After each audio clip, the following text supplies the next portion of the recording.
Hello and welcome to today's video where I'm going to show you how to quash the unseen poetry for IGCSE English Lit.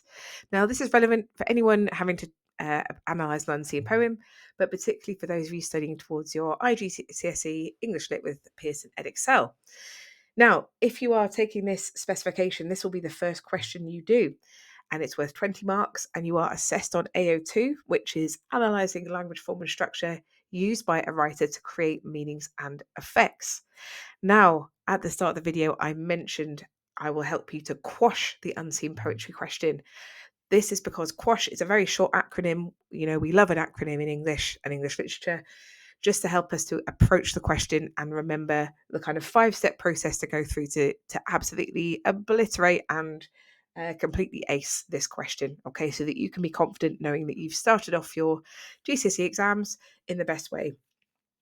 So once you go in to the exam, you will see an unseen poem. Okay, and it will be about as long as this one, maybe a bit longer.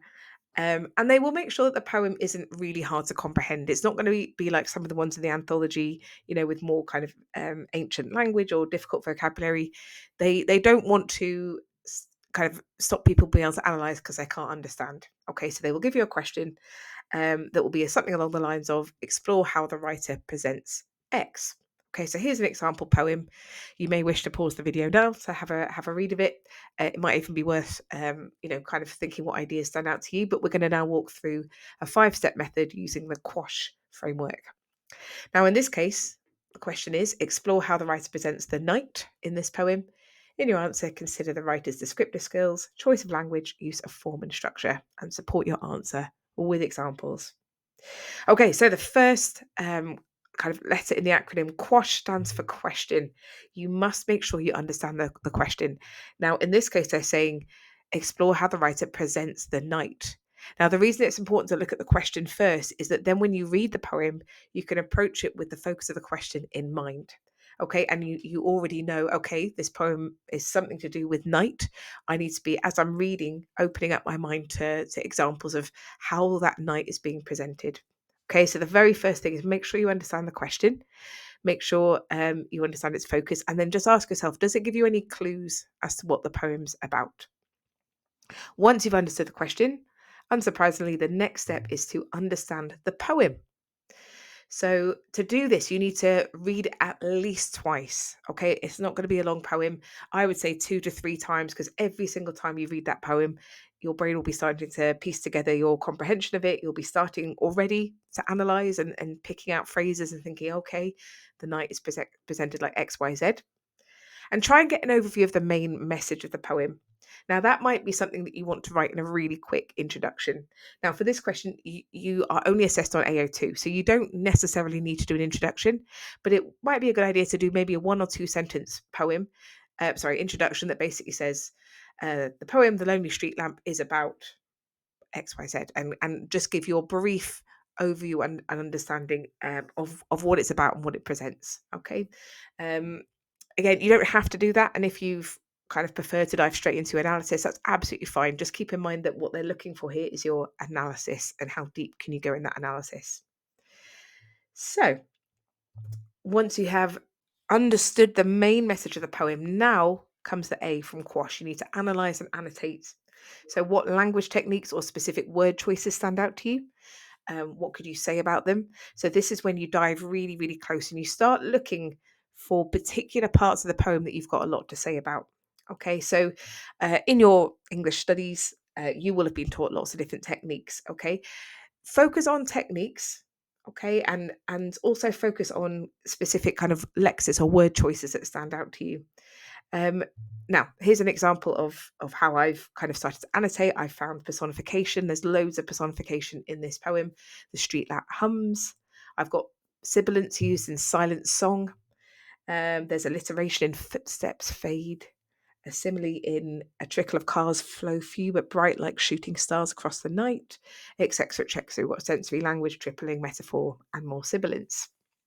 Now, given that you've only really got about 30 minutes, depending on whether you get extra time, you will not have time to write about every single thing you find in the poem in detail. Okay, so you then, once you have kind of annotated and started to find those techniques, now you need to think, okay, which ones do I have the most to say about? Which could I explore in the most depth? Because that's what's going to help you to hit that highest band, level 5 on the mark scheme, is being able to go into real depth of your analysis, your explanation of the effect and how the reader might respond, etc.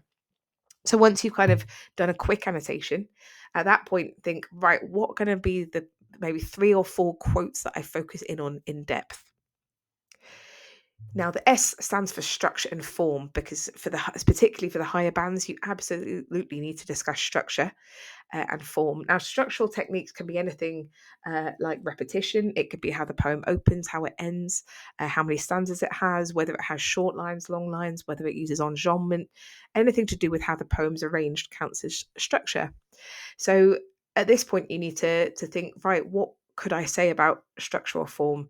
So think about all those things that I've just listed, but particularly try and think about how can you link it to um, the meaning of the poem and adding to the meaning. So I'll give you an example of what I mean by that. So here we go. Here we have the same poem. You may wish to pause the video again to have a closer look. Now, looking at this poem, one very easy thing you can do is work out the rhyme scheme. Okay, now looking at this, I can see it has a very regular AB rhyme scheme.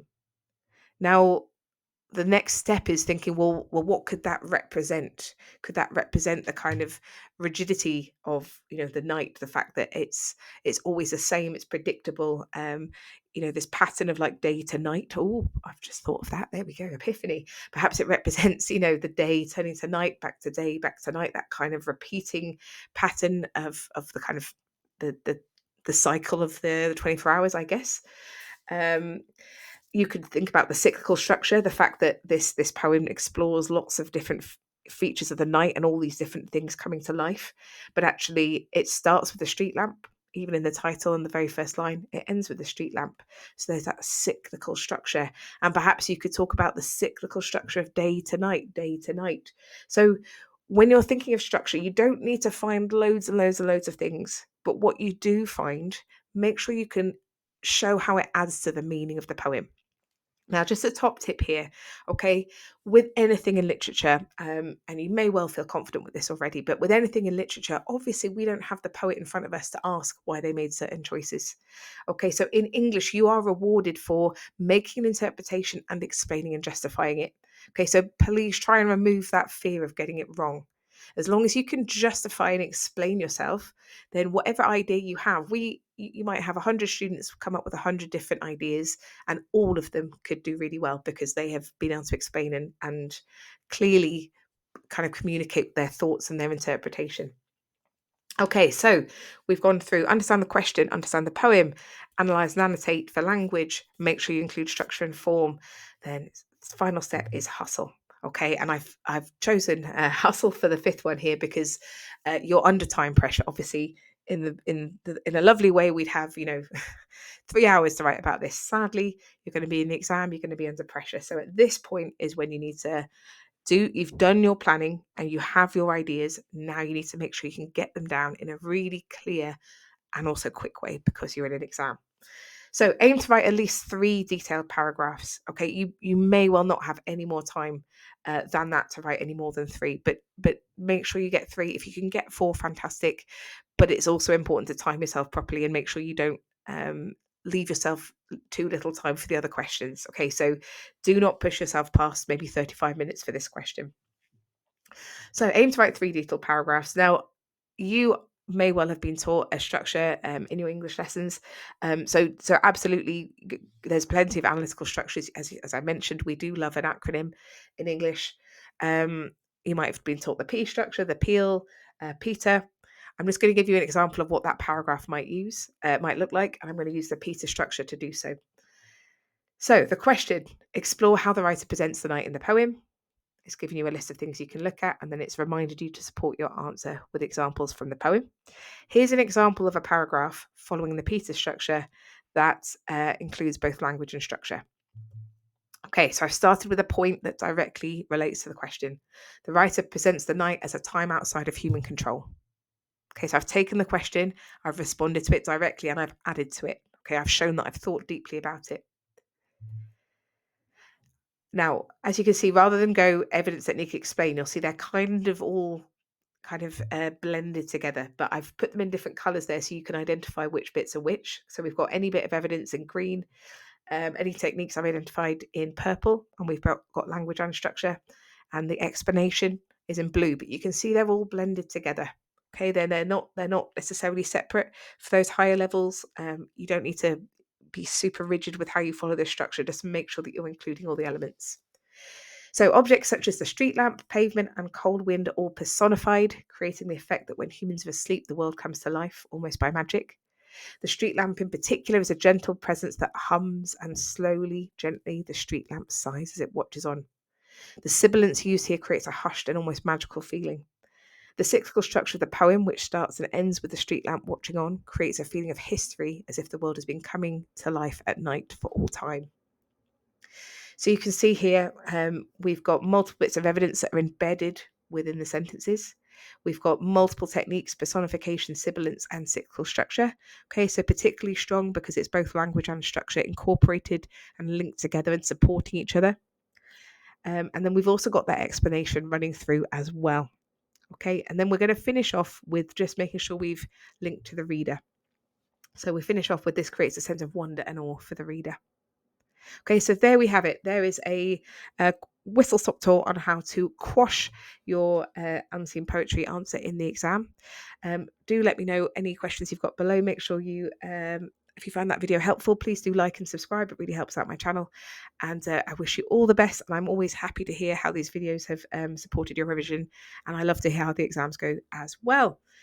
All the best, everyone.